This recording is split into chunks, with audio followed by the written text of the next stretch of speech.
Em nome do Pai, e do Filho, e do Espírito Santo.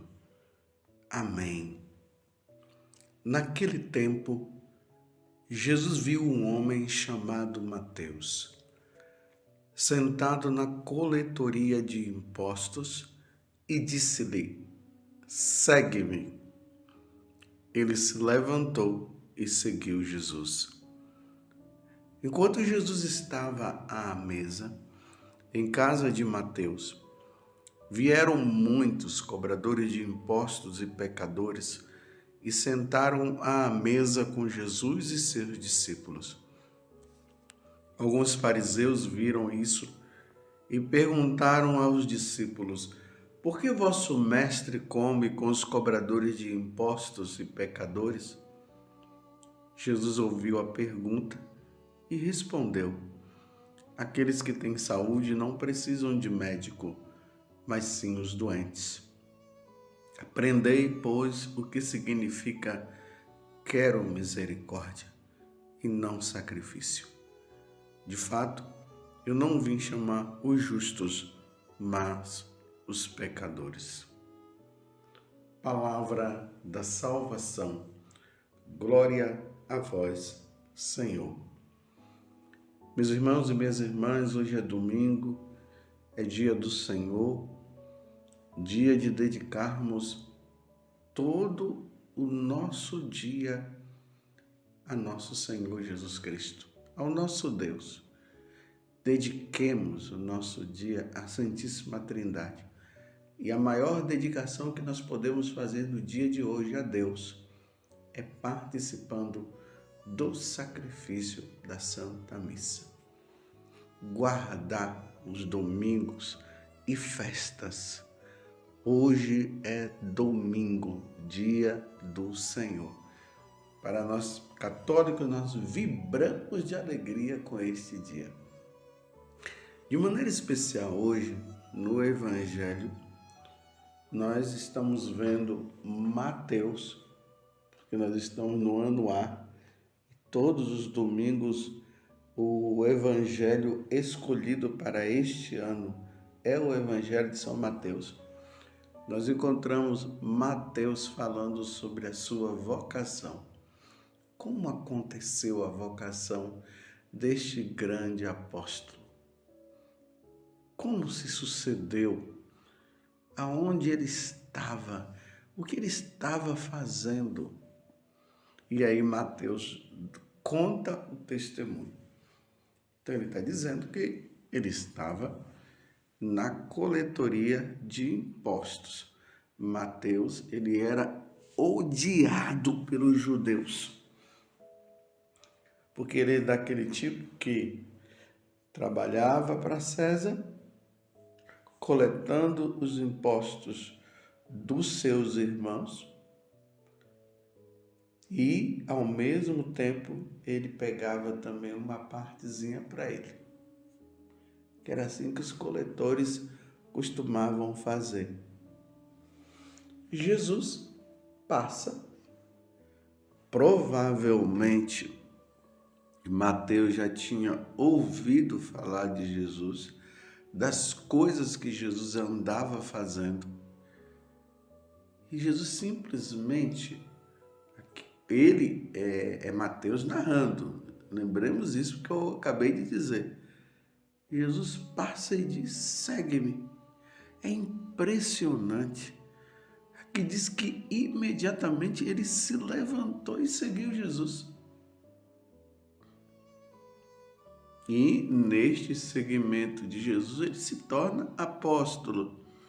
Principalmente lá no capítulo 3 do Evangelho de São Marcos, lá fala que Jesus tinha subido o monte para rezar e tinha lá os 72 discípulos, e quando ele desceu, ele foi escolhendo os apóstolos. Dos 72, ele tirou 12, e dentre os 12 estava Mateus. Aqui é importante notar também um outro detalhe. Mateus imediatamente também ele faz uma grande festa. E nesta grande festa estavam lá cobradores de impostos, os pecadores. Esses pecadores são chamados pecadores públicos. Todo mundo sabia dos pecados daquelas pessoas, por isso que eram chamados de pecadores.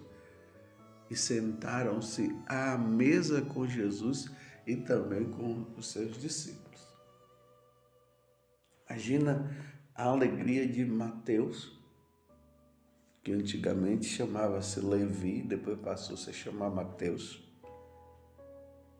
vendo os outros também, que viviam a mesma vida que ele, e agora ali tendo a oportunidade também de ouvir Jesus falar para poderem mudar de vida. Importante notar isso. É como se Mateus ele dissesse assim: o que Jesus fez na minha vida, eu quero também que os outros que vivem a mesma vida que eu aproveitem também e possam seguir o Mestre, possam mudar de vida. Foi isso que aconteceu. Mas os benditos fariseus, para não dizer outra coisa, em vez de estarem felizes, vendo todos aqueles homens mudando ali, ouvindo Jesus, como eles não aceitavam Jesus, aí começam a encontrar uma oportunidade para querer pegar Jesus em uma situação, e agora é essa. Bem, se ele se disse um mestre, como é que ele se mistura com os pecadores? Porque os fariseus não se misturavam com os pecadores, não. Era eles os puros, os santos, os homens de Deus, os pecadores do outro lado. Os outros estavam perdidos, não tinham jeito para eles, mas não. Então não adiantava andar com aqueles dali para não se contaminar. Imagine se nós católicos vivêssemos desse jeito. Como é que nós iríamos pregar o Evangelho? Ide por todo mundo e pregar o Evangelho a todas as criaturas. As oportunidades que nós tivermos nesta vida para levar alguém para Deus, nós não podemos perder tempo. Nós temos que estar ali ajudando, levando o Evangelho, ainda mais quando as pessoas elas estão dispostas, quando houver disposição no coração do outro para ouvir a palavra de Deus, para ouvir as maravilhas de Deus, para ouvir a salvação que vem de Deus, nós não podemos perder a oportunidade. É diferente para aquelas pessoas que não querem ouvir, que estão com o coração fechados. Aí é o que Jesus disse, então sacuda a poeira dos pés e vai embora. Mas se as pessoas querem, então uma vez que Mateus convidou, o pessoal foi, é motivo de alegria. Quem não quis ir não foi, mas quem foi é porque estava querendo.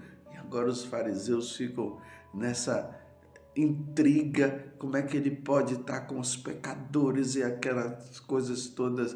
E aí vem a oportunidade que Jesus também vai dar para os fariseus. Aprendei, pois, o que significa que era misericórdia e não sacrifício. De fato, eu não vim para chamar os justos, mas os pecadores. E uma vez que ele veio para chamar os pecadores, a oportunidade estava ali para salvar.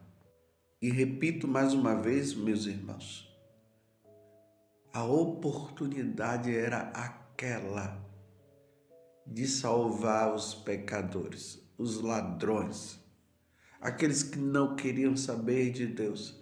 Se eles estavam ali, era a oportunidade. E eles estavam ali para ouvir Jesus falar. Jesus não podia perder aquela oportunidade. Mas aqui também eu quero trazer uma coisa. Às vezes nós olhamos a vocação de Mateus e ficamos felizes. Mateus tornou-se um apóstolo, levou o evangelho, aquela mensagem que Jesus havia dito: ide por todo mundo e pregai o evangelho a todas as criaturas. E Mateus foi, pregou, ele foi uma testemunha fiel, ele conviveu com Jesus, ele ouviu Jesus expulsando os demônios. Ele também fez isso quando Jesus disse para os apóstolos na primeira oportunidade, a primeira vez que eles foram enviados, melhor dizendo assim. Ele também fez isso. Mateus viu e tudo, ele estava na última ceia. Mateus viu na hora que Jesus foi preso. Depois ele teve a oportunidade de ver. Jesus morreu, aí Jesus passou pela morte e ele teve a oportunidade depois de ver Jesus ressuscitado. Ele estava pronto para se tornar esse grande apóstolo que ele se tornou. Tanto que a comemoração de Mateus se dá no dia 21 de setembro. Ele teve tudo, ele viu tudo. Ele fez tudo que Jesus mandou. Mas aqui está um detalhe da vida de Mateus, que é o mais importante. Mais do que ter pregado o evangelho, mais do que até ter sido martirizado. Não sei se vocês se recordam, está lá no Evangelho de São Mateus também, no capítulo 10. Se eu não me engano, quando os apóstolos voltam, então é narrado que quando eles voltaram daquele primeiro momento que eles foram pregar para as ovelhas de Israel, como Jesus fala, as ovelhas perdidas de Israel, quando eles voltaram contando as maravilhas do que tinha feito. Aí Jesus disse o quê? Não se alegrem por vocês terem feito isso. Que não é que Jesus estava dizendo que era coisa ruim, mas ele disse: alegrai-vos sim pelo fato do nome de vocês estar escrito no reino dos céus. Jesus estava falando da salvação deles, da alegria deles poderem se salvar. Não pelo fato de ter pregado o evangelho. Mais uma vez, eu não estou desclassificando a pregação do evangelho, que é necessária. Não existe coisa melhor nesse mundo do que viver salvando almas. Não tem outra coisa melhor. Mas lembremos também que Paulo disse que ele ficava preocupado de depois ele levar o evangelho para tantas pessoas e ele mesmo não entrar no céu. Porque, meus irmãos, aqui tem esse detalhe. Muitas pessoas estão pregando o evangelho, mas estão levando uma vida totalmente errada. Não querem saber de santidade, mas elas estão vendo os efeitos das pregações delas, das orações delas, mas está levando uma vida errada, está em perigo de se salvar. Então, o que é que eu quero dizer para vocês com tudo isso? Que a maior alegria de Jesus é de saber que Mateus tinha mudado de vida e ele não estava mais no caminho de se condenar. Mateus estava agora no caminho da salvação. Essa é a alegria de Jesus. Além dele estar levando o Evangelho, de ter levado o Evangelho, naquela vida que Mateus estava sentado na coletoria de impostos, ele estava ali para se perder. E quando Jesus o chama, foi a oportunidade de poder salvar a alma dele. E que bonito, ele se levantou e foi. E além dele ainda foi chamar os outros também para terem a oportunidade também de se salvarem. Então Mateus salvou a alma dele. Muitas vezes tem vocações que é para salvar a alma do outro. Jesus chama para que ele seja salvo. E a pessoa se volta inteiramente para Deus e vai servir a Deus. Eu não estou aqui dizendo que todas as pessoas que se convertem, elas têm que se tornar padres, freiras, têm que ir para uma congregação religiosa, ou têm que ir para um seminário, para um convento. Não, não é isso que eu estou dizendo. Mas eu estou dizendo que muitas pessoas que saíram desta vida de pecado, desta vida errada, elas se salvaram depois, se tornando padre, se tornando freira, se tornando apóstolo. Tem pessoas, tem vocações que elas vão passando a vida, elas vão levando uma vida inteira com Deus, e isso é bonito, isso é ótimo, e depois elas acabam entrando no convento porque Deus chama, vai para um seminário, se tornam bons padres, pessoas que não experimentaram os males deste mundo que poderiam levar à perda da salvação, mas tem também aquelas vocações que a saída delas do pecado, de uma vida de pecado, e depois elas terem entrado num convento, ou num mosteiro, ou num seminário, salvou a alma delas por inteiro. E aí, a partir de então, elas levaram uma vida totalmente santa, que foi o que aconteceu aqui no caso com Mateus, coletor de impostos, levando uma vida errada, se salvou inteiramente. Por isso que Jesus termina ali falando para os fariseus: olha, eu quero dizer para vocês que eu vim para chamar os pecadores à salvação, no caso. E Jesus salvou Mateus. No dia de hoje, vamos rezar também pelas vocações religiosas, pelas vocações sacerdotais, também pelas vocações aí matrimoniais, porque quantas pessoas também devem ter se salvado com o matrimônio? Levavam uma vida errada. Esses dias eu tive até a oportunidade de estar com uma pessoa que ela estava falando isso para mim. O casamento foi a salvação para ela. Quantas pessoas? O casamento foi a salvação, mas quantas pessoas o convento foi a salvação? Os seminários foi a salvação. Enfim, Deus salvou Mateus.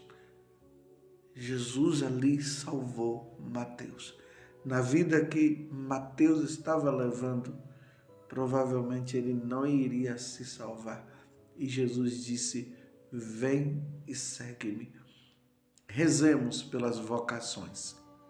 Mas ao mesmo tempo eu estou dizendo para você que está me ouvindo agora, se Jesus está te chamando e você vê que isso é um chamado, e discernindo o chamado, porque precisa discernir também.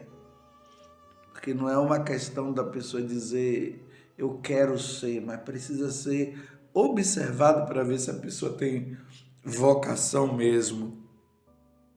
Por isso que tem os encontros vocacionais. Então, se você percebe que o Senhor te chame, deixa a coletoria de impostos da vida e vai e segue nosso Senhor Jesus Cristo. Como os apóstolos seguiram e como tantos outros santos seguiram nosso Senhor para servir na fidelidade e salvar também outras almas. Louvado seja nosso Senhor Jesus Cristo, para sempre seja louvado, e a sua mãe, Maria Santíssima.